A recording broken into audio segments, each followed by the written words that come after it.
Welcome to the Eat Away Kidney Stones podcast. I'm your host, registered dietitian and kidney stone expert, Melanie.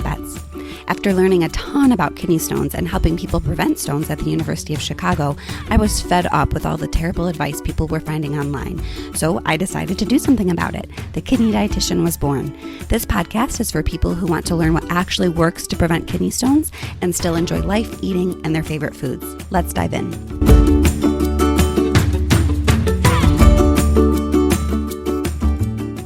Hello and welcome to the 21st episode of the Eat Away Kidney Stones podcast. I'm your host, registered dietitian and kidney stone expert, Melanie Betts. And today I am super excited to welcome two guests to our podcast.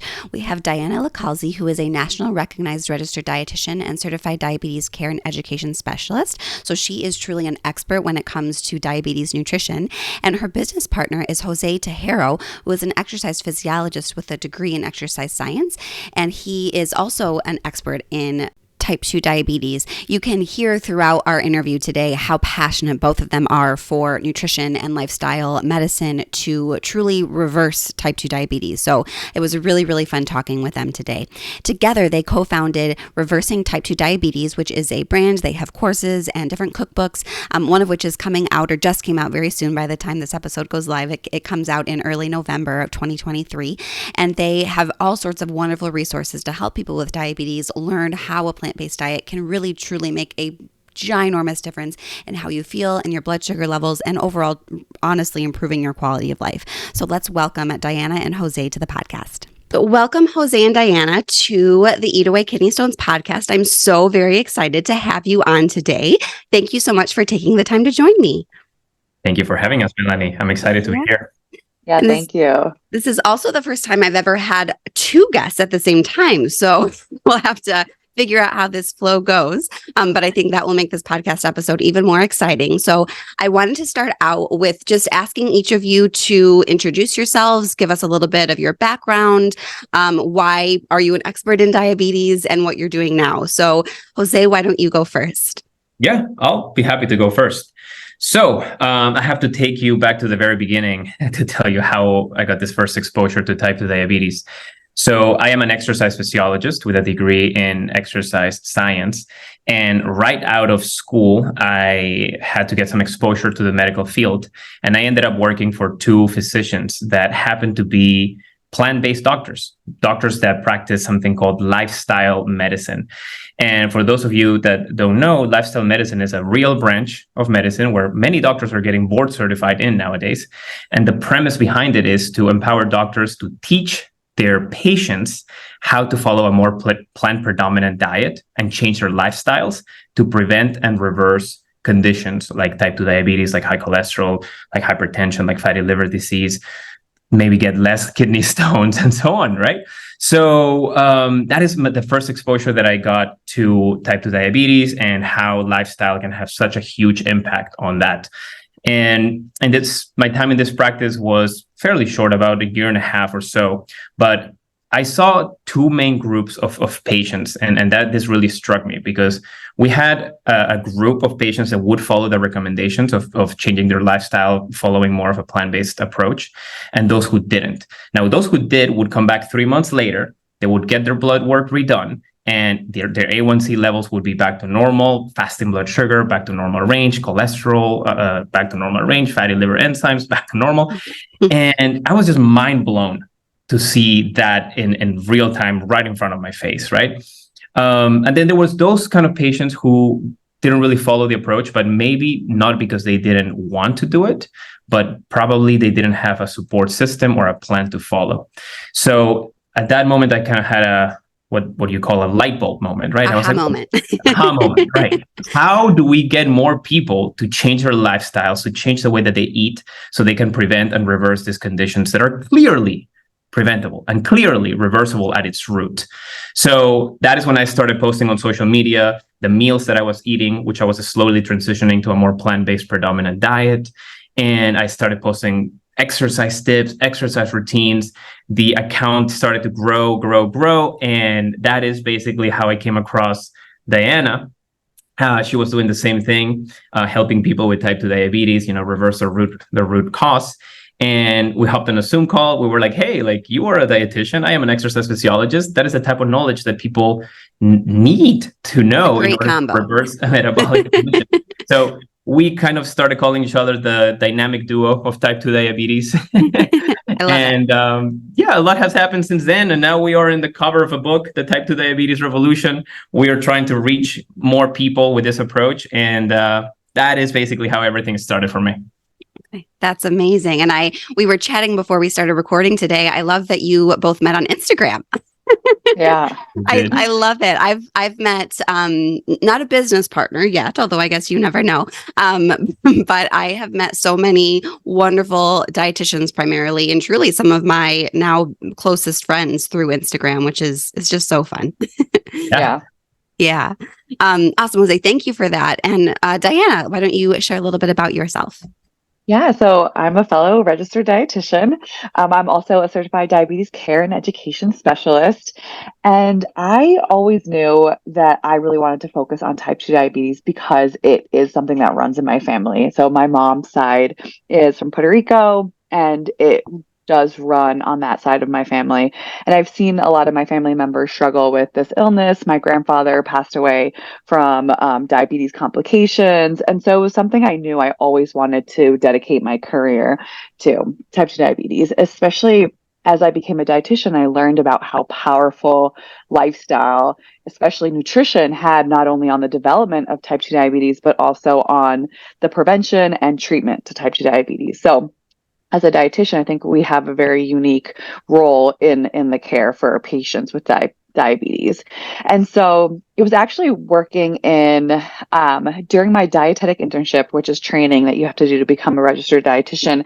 I did a few weeks in a dialysis unit, and it was in San Diego. And so a lot of the population there were Latinos, and I just saw all these Latinos on these dialysis units, and I just felt it was kind of my aha moment. Jose had his, I kind of had mine. I was like, there has to be more. There has to be more care given to this population. Like, so many people who are in the dialysis unit who have kidney failure, it's because of either type 2 diabetes or hypertension.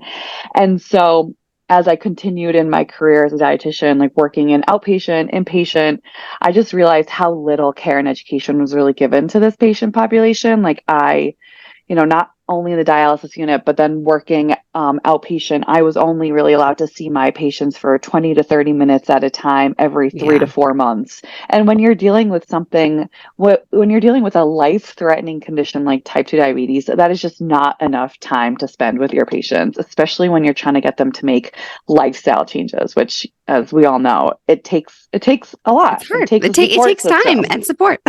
Yeah. And so I just was really frustrated by how little I felt I was doing and how little care was given to these people. And so I decided to do my own thing. I started my own private practice, and still I felt a little bit limited there as well, because there's only so many people you can reach doing one-on-one. And while I did love it and I loved working one-on-one with people, I just felt like there's such a need, and my one-on-one sessions weren't going to really tackle the problem that was out there. And so I turned to social media and I started educating there, because you can just reach so many people through social media. That's one of the many benefits of, we also that's why I do what I do too. It's just so cool to think about how many people and how many lives we can impact. Yeah. Exactly. And we all, like, obviously social media has its negatives, but also, it really does have some benefits to it as well. And so I started educating there, and that's how, like we said, Huz and I met, and we joined forces, and then we started doing we started offering online programs so people can access it from the comfort of their own home. They didn't have to travel to a clinic or a hospital to get diabetes care, and they could get immediate access to education and a support system. And so we have these online programs that we offer. And then we also now have a book. We had this incredible opportunity to write a cookbook and put kind of everything that we've learned from working with people over the last few years into a book. And it's just another great way to access even more people and kind of continue to spread the education to people who may not be able to afford maybe a diabetes program or, don't have that proper care at inpatient or outpatient setting. And so, yeah, that's how we kind of created our book, The Type 2 Diabetes Revolution. Yeah, I love it. And people can follow you on social media, Instagram, at the Type 2 Diabetes Revolution as well, correct? Correct. Yeah. Okay. Awesome. Yeah. I forgot to mention, Diana, how we met. We had booths right across from each other at FNCE. And if you aren't in the dietitian world, you probably don't know what FNCE stands for. It stands for Food and Nutrition Conference and Expo, which is the largest gathering of dietitians ever. I believe there's around 10,000 dietitians that are there. It's the Academy, our national professional organization's event, and we all come together and learn and network. And it's a really, really fun weekend. Long weekends, always exhausting, especially having that booth. I don't know how you felt. I was ready for a nap. But yeah, it was so fun. And Diana and I met and hit it off, and I got to see some of her very lovely, appealing books over there. I didn't get to flip through them, but I think I might be getting one in the mail soon to check it out. So yes, it was so fun, again, just to network and meet other dietitians. So I'm happy that you are on the podcast today and that we connected. Oh, same. Yes, that was really fun experience. Yeah. So just thinking about, you used the term plant-based diet, and I know that term often sort of sparks some maybe mixed feelings, especially in the kidney stone world, where we think of plant-based foods as being very high in oxalate. But if you've been with me for a while, we know that maybe isn't as big of a deal as we used to think that it was. But I feel like the definition of what a plant-based diet is very murky. So can you maybe share your thoughts on what a plant-based diet actually is and the type of eating pattern that you promote that is good for diabetes?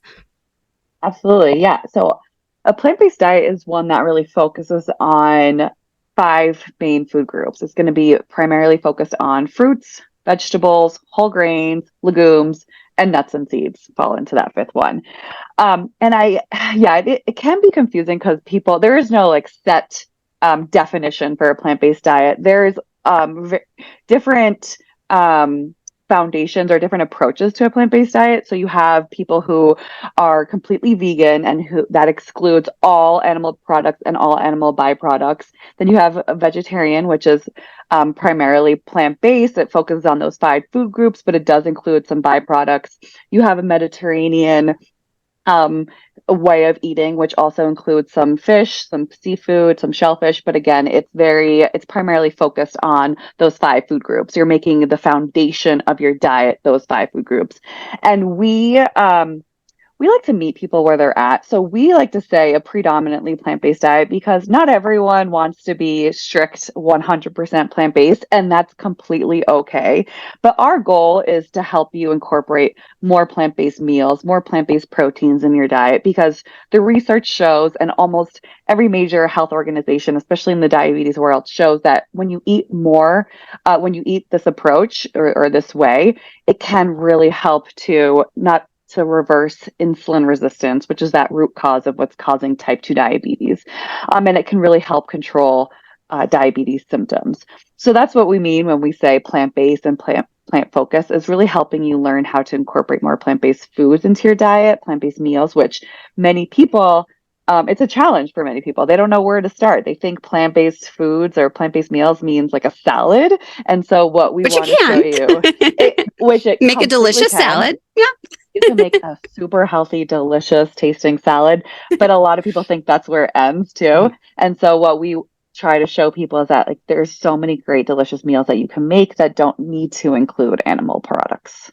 Yeah. Also, real quick, I just want to say that there's a big difference between a vegan diet and a plant-based whole food diet. And sometimes people mix both of them. And for example, a vegan diet could be potato chips, soda, and Oreos. All of those are vegan. True. And you will be eating a vegan diet, but it's not a healthy diet, right? Like in that type of example that I just gave you, you have high amounts of oils, you have refined carbohydrates, refined grains, you're stripping the fiber from food, right? And the plant-based whole food diet, the one that we are advocating for, is one has a lot of fiber, is not composed of refined carbohydrates, and we don't recommend the addition of seed oils in a diet like that, right? So all of that encompasses the solution to insulin resistance. That is why plant-based whole foods are low in saturated fat. They're void of refined carbohydrates. They are low in calorie density, high in nutrient density, and that is how you start reversing the root cause of type 2 diabetes. Yeah. I love that you mentioned that root cause of diabetes being insulin resistance. And I know if you've been listening, you listened to my podcast previously about the connection between diabetes and kidney stones. I wanted to kind of set up our conversation with Diana and Jose today.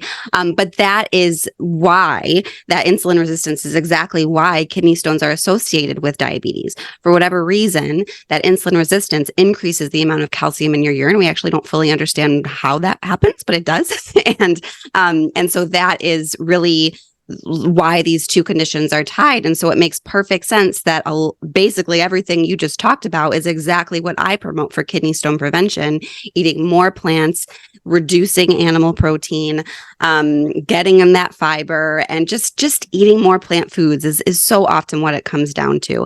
And I love the discussion around it doesn't have to be all or nothing. I think so often we hear the term plant-based diet and we immediately go vegan, and our brain goes there and we think, oh, there's no way I could ever do that. I could never have a hamburger again. And like, it doesn't have to be like that. If you want to, you can totally have a hamburger again. It's really just working on incorporating more of those plant foods for diabetes or kidney stones or heart health, or honestly, pretty much every chronic condition under the sun. Yes. 100%. Yeah. And that's what we tell people too. And we kind of go over that in our book, is like, let's look at your dietary pattern as a whole and not just fixate on certain foods. Let's look at how everything is coming together, because that's going to make way more of an impact on your health than one hamburger, right? Let's try to make the predominantly plant-based, and then that leaves room for other foods as well that maybe you want to indulge in or treat yourself to. Yeah, absolutely. The other point, Jose, I think that you made that I think is really important to highlight is the whole food plant-based. I feel like the term whole food plant-based is a little bit like trendy and diet culture, if you will, but I don't know how else to explain it, so I'm going to go with it. But like whole food meaning actual plant foods, right? I think that there are, plant-based eating is very trendy, and there's a lot of products out there like Beyond Burger or Impossible Meat, right? So maybe could we comment on how those foods fit into this whole conversation, if they do? Yeah. So like Diana mentioned at the beginning, whole food plant-based, you can go ahead and narrow it down to the 5 food groups: vegetables, fruits, whole grains, legumes, nuts, and seeds. Now, if you focus on those groups and you stay away from the refined, the processed foods, the processed meats, or the processed fake meats, then you can rest assured that you are eating a healthful diet. And like Diana mentioned, you can still eat certain foods here and there, like a hamburger or like potato chips even. There's no one food that is going to give you diabetes or going to give you kidney stone or heart disease. It's your dietary pattern as a whole. And the reason why we focus on these whole foods is because they have not been processed, so they have not been removed. Their fiber has not been removed, right? So we're big advocates of fiber, and I'm going to let Diana talk about fiber because she loves talking about it. But that is the reason why these whole foods are ideal for perfect blood glucose control, because of that fiber. And Diana, do you want to touch on why? Yeah, what's so cool about fiber? So where do I start? Where do I begin? Well, first, fiber is found in all plant-based foods, and it's not found in animal-based products. So that's why also a reason why we advocate for a plant-based diet, because again, high fiber diet. And the majority of Americans don't consume the recommended amount of fiber, which is about 25 to 38 grams of fiber a day. And the reason why it works so well is because number one, it can really help to not only control our blood sugar levels after a meal, but then it can also really bring down blood sugar levels in the long term. So long term speaking, like it can really help reduce A1C levels, help reduce fasting glucose levels, and just really improve glycemic control overall.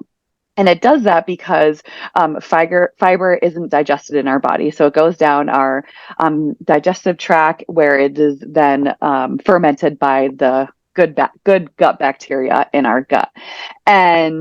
But by doing so, by us not having the enzymes to digest fiber, what it does, it kind of acts like a barrier. I kind of tell people like it kind of acts like a wall where other components in the food, other nutrients enter our bloodstream at a much slower rate. So for example, if you're eating an apple, yes, an apple may have some fructose, which is the form of the sugar in the apple, but because it has fiber, that fructose is going to enter your bloodstream at a much slower rate. So you're not going to have a really high spike in blood sugar that you may experience from drinking, let's say, like a soda or something, which lacks the dietary fiber. So that's one reason fiber is so well in terms of diabetes health, but it also really helps to lower cholesterol. So fiber binds to cholesterol, we excrete it when we go to the bathroom, and that's really great to maintain healthy cholesterol levels and also really good for people with diabetes because people with diabetes do face much greater heart complications.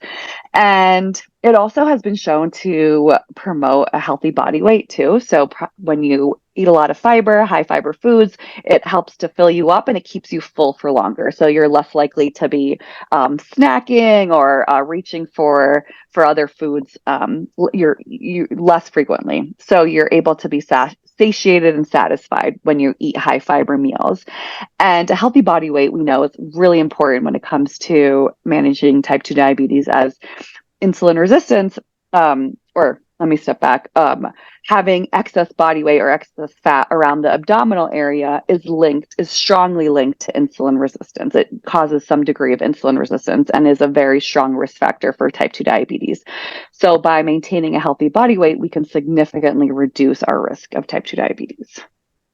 Yeah, I'm loving how well all of these conversations, like my brain is just like spinning about how this is all so true for kidney stones as well. It's perfect. The fiber thing, thinking about fiber and kidney stones isn't something that we often go to. Usually we think about salt and oxalate and protein and all this stuff, but we're learning more and more about how important the gut microbiome is in preventing or causing kidney stones. And so a high fiber diet is key to keeping those little bacteria down there as healthy as possible. And so we don't fully understand it, so I can't give recommendations, but it definitely is linked, right? Our gut microbiome is definitely connected to kidney stone risk factors. And so I think that's another reason why this fiber stuff is so important for everyone that's listening out there. Yep. Yeah. So, Diana, if you had to give, I want to definitely talk to Jose about exercise because I think it's so fun that we have an exercise physiologist on the podcast. That's definitely a first. But if you had to give your top 3 tips for someone who maybe has diabetes, they've had it for a long time, and they're just like, okay, like what you're talking about sounds great, and I want to get on board. What are your top 3 tips to kind of get them started? Okay, great question. So my first tip is going to be, let's make some swaps. So how can we swap some animal proteins for some plant-based proteins? Because that's not only going to increase the fiber in your diet, but it's also going to reduce the saturated fat in your diet. And saturated fat is a type of fat that's found in all animal-based products. And there has been studies that show it is linked to insulin resistance. So let's make a swap, and maybe that's swapping a burger for a black bean burger, or maybe making, instead of a meat chili, make a 3-bean chili, or even just starting with like a meatless Monday. That's a good one. I feel like that's a very approachable one people like to do. So I would say, number 1, let's start there. And number 2, how can we also swap some refined grains for some more whole grains? So if you find yourself eating sugary breakfast cereals, can we swap that for maybe some oats instead? Or if you're having chips, which is a refined snack, can we swap that for maybe popcorn, which is a more of a whole grain? So making those swaps will also increase the fiber in your diet and reduce the white flour in your diet, or that flour that can cause spikes in blood sugar.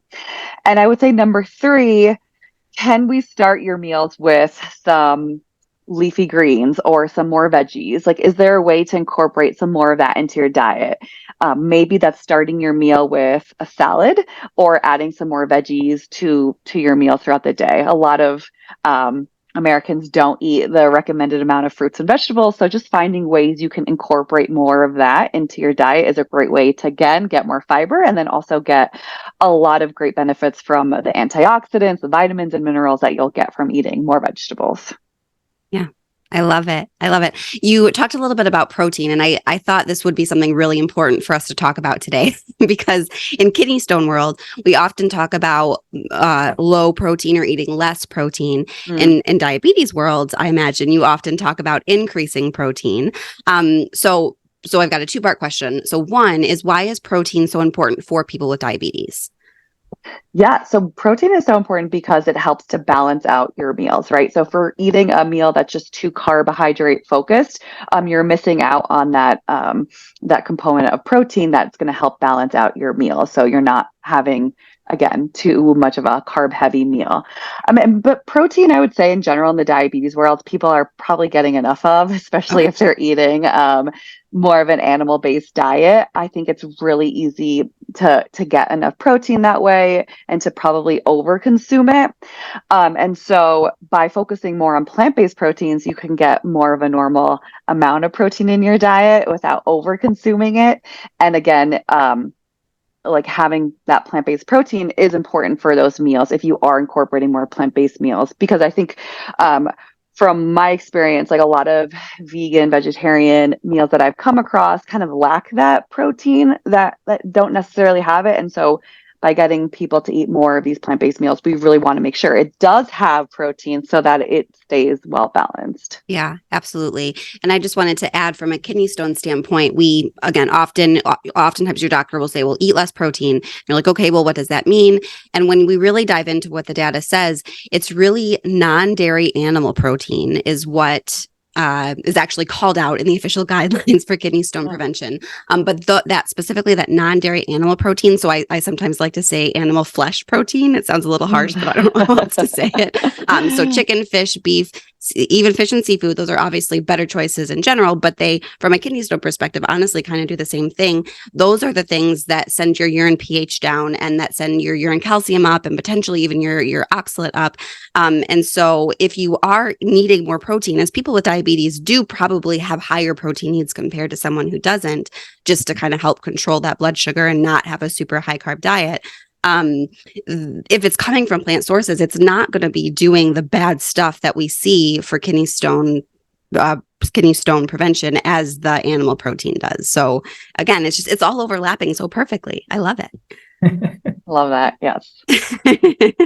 All right. Well, Jose, let's switch over to you. I'm going to talk a little bit about exercise because that's something that we definitely don't cover very often. It's outside of my expertise as a dietitian, other than the basics. So maybe start with a little bit about why exercise is so important for diabetes. I think most people know, like, oh, like obviously exercise is good for you, but like, why is it so important for diabetes specifically?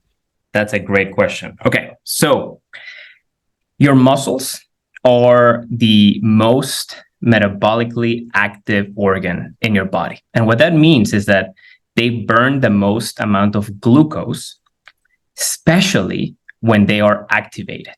Okay. So they burn a great amount of glucose even at rest. But when you activate them, when you go on a walk, when you go on a bike ride, when you swim, when you dance, when you lift weights, they are burning extra amounts of glucose. And people that are living with type 2 diabetes have more than enough glucose circulating their bloodstream at all times. So one of the best things that they can do is increase their blood glucose clearance, right? Increase the absorption of glucose from the bloodstream into the muscle cell in order to be used as energy. So everybody knows that they should be exercising more, but I don't believe that people are lacking information. They're lacking the execution part of things. And that is the reason why I believe when somebody has type 2 diabetes and they join a program or a plan or they buy a book, they actually start following through with what they need to do to improve their blood glucose, right? And when people come to us, for example, one of the first things that we tell them is start walking after meals, because most people can walk. Maybe most people cannot start straight at the gym, but most people can go on a walk after a meal. And there's a lot of research showing that walking for 15 to 20 minutes, light walk, I'm not even talking a brisk walk, light walk after a meal improves your A1C and fasting blood glucose significantly 6 months down the line. But it also improves it acutely. Right after your meal, if you go on a walk, you're going to see that you blunt the blood sugar spike. And why is that? It's because after you eat, your blood glucose rises, especially if you ate some carbohydrates, but you activate those muscles, you activate the suctioning power of what I like to call your vacuums, right? So you're vacuuming away all of that glucose from the bloodstream, putting it into the muscle cell and using it as energy. So that is one of the main things that we tell people. Just start going on walks. You're going to see a fantastic difference. Try to do it maybe after your largest meals, maybe after lunch, after dinner, and you're going to start seeing your blood glucose management become much, much better. So you're not asking people to run a marathon. You're just asking them to walk. Just asking them to walk. No need for a marathon, no need for an Ironman triathlon, nothing like that. But let me tell you that there is two types of movement, two types of physical exercise. You have cardiovascular training, which is like you're walking, you're biking, dancing, but you also have resistance training, which is lifting weights against gravity, or it could be resistance bands for some people that cannot lift weights. But they are different in the way that they interact with your muscles, right? When you perform cardiovascular training, you're basically just increasing the glucose clearance because your muscles need all of that energy in order to function. But when you do resistance training, you're actually increasing the size and your muscle tone. So what does that mean? You're increasing the suctioning power of your vacuum by doing resistance training, by having bigger muscles. And when you pair it up with cardiovascular training, you're turning on that vacuum in order to even have greater levels of glucose clearance. So you need to work on both, maybe start a routine that encompasses resistance training and cardiovascular training, and you're going to see the synergistic effects that it has. What we recommend is 3 to 4 times a week resistance training and every single day cardiovascular training. When you say every day, how many minutes? Do you have a specific? I imagine it doesn't have to be like 120 minutes to give some people some idea. Honestly, as it could be as little as 30 minutes a day that you just go on a walk. You can split that in 2, 15-minute walk after dinner, 15-minute walk after breakfast or lunch, you choose, and you're going to see some great reductions on your blood glucose. But when it comes to resistance training, it's better to have that 3 to 4 times per week range. Mm-hmm.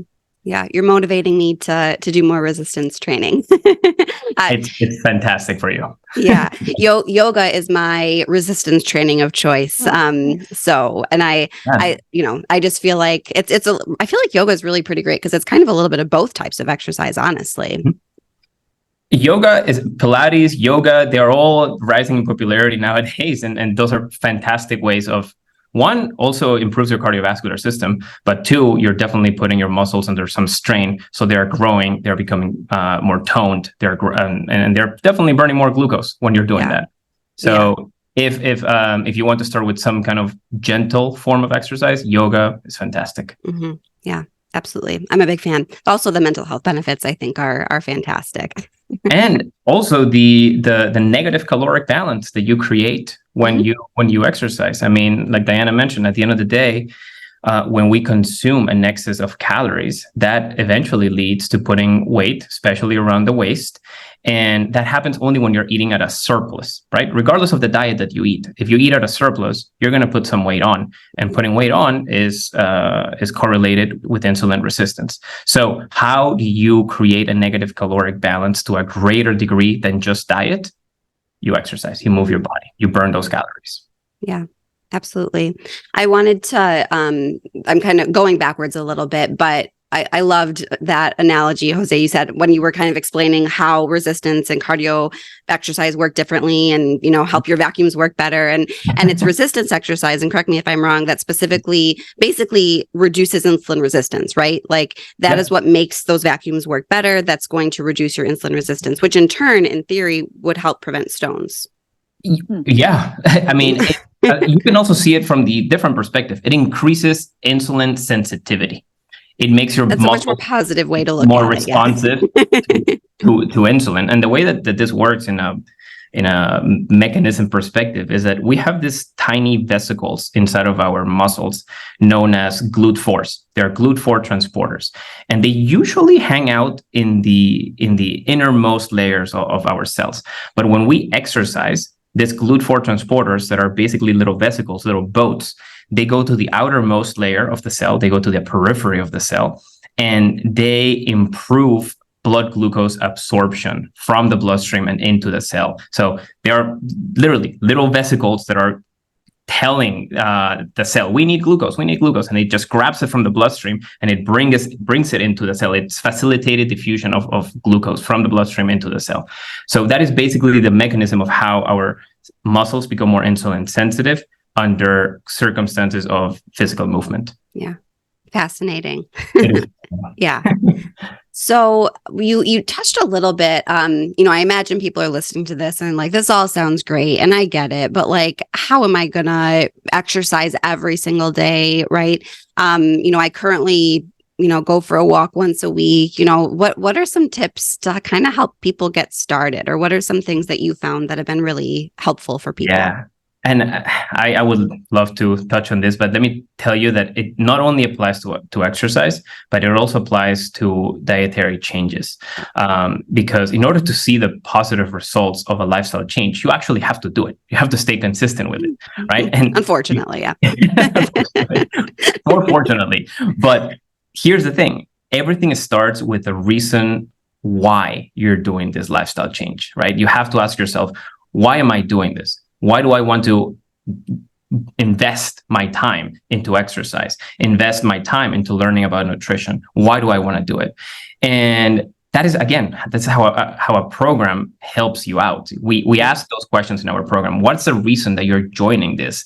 What's your why? What's the biggest reason that is going to drive you forward when the road gets a little bit tough to keep going? And most of the time, let me tell you, Melanie, people are not joining because they want lower blood sugar.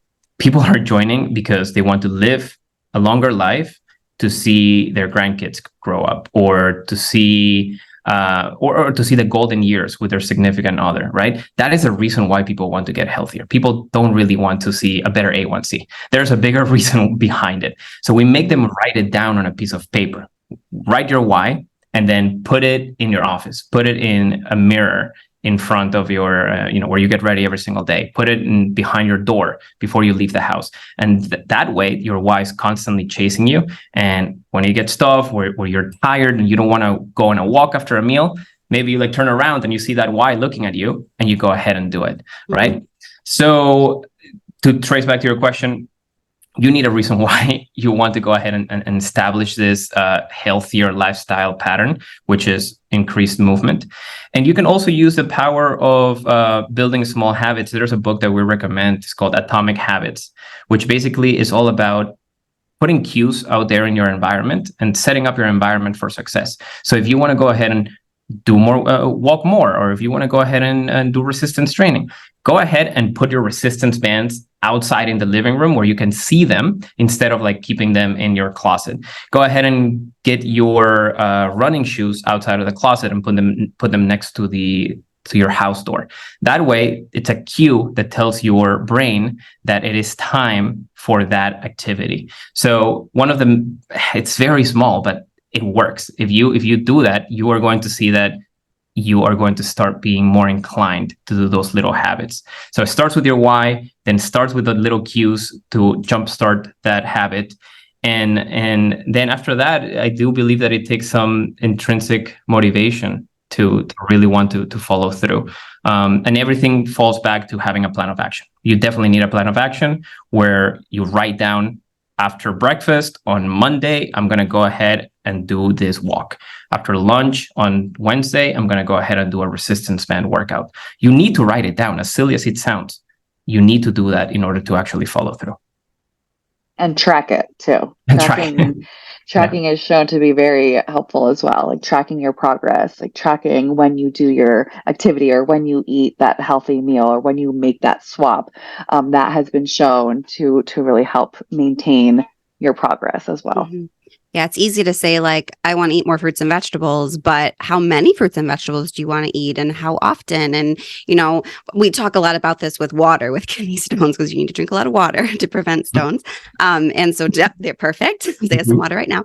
And so, thinking about like, okay, I need to drink this big glass by 10 a.m. and then writing it down, like, check, did that. And then, I have to have another one by 1. So check, did that. So I definitely think tracking those especially tracking those things that you have control over, right? So it's eating the fruits and vegetables, it's taking that walk or drinking that water or whatever change it is you're working on, I think can be really helpful. Diana, as a dietitian, do you have any other tips on this conversation around making like effective behavior change? Because it's tough, as we all know. Yeah, it definitely is. I think Jose did a really good job, like describing all the points that we go over in our program. It's like really figuring out your why. So why you want to do that, because that's really what's going to help you stay motivated when times get tough. Because as we all know, lifestyle changes, it can get hard at times. So having that why and like having it in places that where you're going to be reminded. And then I think something that Jose didn't touch upon is just really having that support system, finding your community. So whether that's like in a Facebook group or like somewhere in person in your town, or finding a program like ours where there's a community forum aspect to it, having that support through other people going on a similar journey can really make such a difference, because obviously you have people to bounce ideas off of, ask questions, like you can really relate to people going on this journey. And so really finding your support system, I would say, is very important. Yeah. And I imagine I'm just taking a guess here, is something that your course offers as well, as having that support system. Yeah, exactly. Everything that we are mentioning right now comes from our years of experience coaching people. And that is why we asked ourselves, what can we create in a program format that encompasses all of those little things that people need in order to be successful with lifestyle change. And that is one, information they need. I mean, when you know the reason why you're doing what you're doing, everything just falls into place. You start understanding, why am I eating more fiber? Why am I not just because my doctor told me to? Right. So, we have videos that teach you all of that stuff, right? We go in depth about everything that we have talked, but 10 times more in depth. So then we have meal plans, because you need a plan to follow when it comes to when it comes to the food that you're supposed to be eating. We have a community forum. So like Diana mentioned, you have accountability, you have a community of support.